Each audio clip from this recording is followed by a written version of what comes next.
Hi, everybody. It's Laura McGuire here, Creative Memories Advisor from Cranston, Rhode Island. I just celebrated my 25th year. Well, actually, I signed up in January 25 years ago. But last Friday, I had a customer appreciation for the past 25 years. I invited a lot of people who have come to my crops, anybody who had bought from me. Um, yeah, just people that I know and that, through creative memories. And I invited probably 100 or so people, but not everybody came, of course. I don't have that much space in my house, and I didn't expect everybody to come. But I had 9 wonderful people come, and as a customer appreciation, I taught them how to make 9 cards. Now, before I go any further, I'm going to show you how to make this card. But I want to give credit to my friend, Nancy Hodges from Michigan, who was the inspiration for this card. She showed me how to do this, um, and she shared a sample, and I did this with my people. So it's a pop-up flower card, and I absolutely love it. So moving right along, what you need, what I had pre-cut everything for everyone in that came.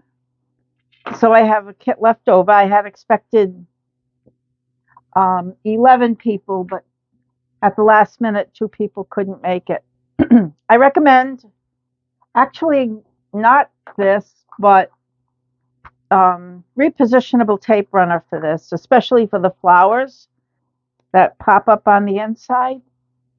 So first we're going to decorate the front, and that's pretty easy.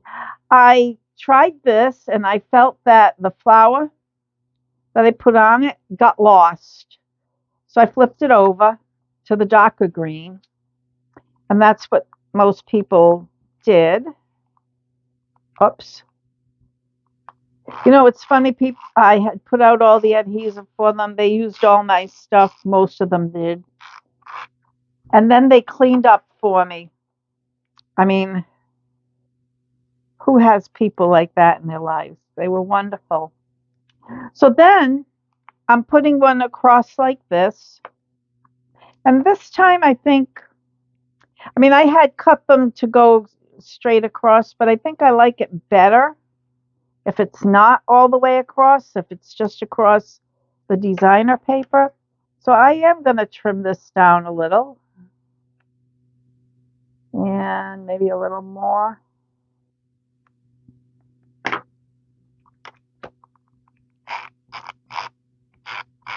Moving right along. And yeah, I do like it better this way. Now for this one here, I'm going to pop it up with a foam square because it's on the front. I wouldn't pop anything inside the card. I wonder which side I like. I think I like the darker side better, so we'll just do that. And the yellow that I use comes from the Vivid Memories paper pack. The butterscotch. I really loved that collection. I think I used it in a couple of my other videos as well. I used the razzleberry and okay. So this piece here, because it's dark, you need white in here, and I'm going to abut it right up to the fold. And you can see I'm using paper, white paper from that's inside a paper pack to advertise what's in it because it's all good paper. Okay. All right. So now you take 5 flowers, whoa, that's too much. 2, 3. Let's put this one aside. Let's get all the same. 1, 2. Okay, 3, 4, and 5. We'll use that one. I think I'll put this one in the center. So what you do is you want to fold it in half, but you don't want to be in the middle of a flower. So what I do is I count 4 petals, and then there's 4 petals left. And this is actually the daisy punch that Creative Memories came out with several years ago. So you're gonna fold it in half and match the petals. I've tried it the other way, and I saw that this was the best way to do it.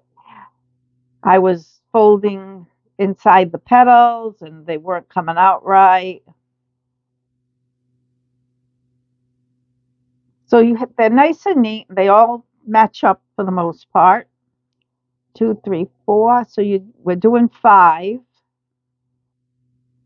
Now see, I messed up there. So let's just match up these petals.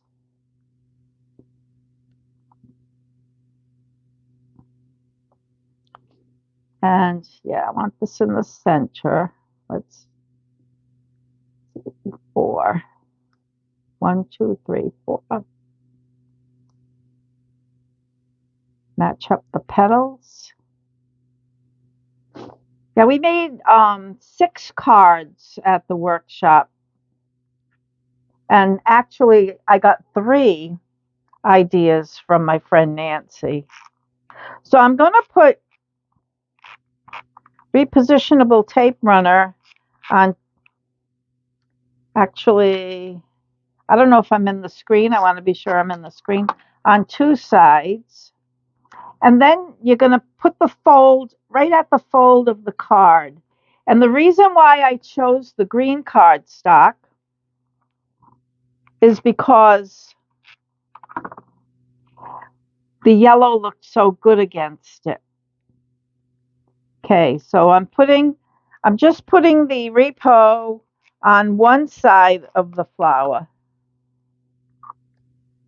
No, I'm putting it on both sides actually, because I want it to have a place. I want to have a place for the next flower to stick on. And I wanted to put this one right there. And we're just matching the petals. And oh, I didn't put any on, so I'll do it now. And repositionable tape runner, if you get it on your card, it wipes right off. And this one I want on both sides. Well, one's over there. I just do it on one side. And match that up. And this sticks to the white side. So, oh, what I didn't tell you is I used the Border Maker cartridge in the Climbing Vine. It looks better if it's underneath the last flower, so I'm going to just tuck it there. And that becomes the stem of the flower. And then I just kind of, if you have a Cricut, you probably could cut a better flower pot, but I think the beauty of handmade is the irregularities of it. And I don't mind a crooked flower pot because it ends up looking fine, in my opinion. But if you have a Cricut and you want to cut a flower pot, you're more than welcome. So there you go. This is there. And if I don't have a gem handy right now, but I will put one in the center of that. And there's your pop-up flower. And I hope you like that. And thanks again to Nancy Hodges for her inspiration. I'll see you next week.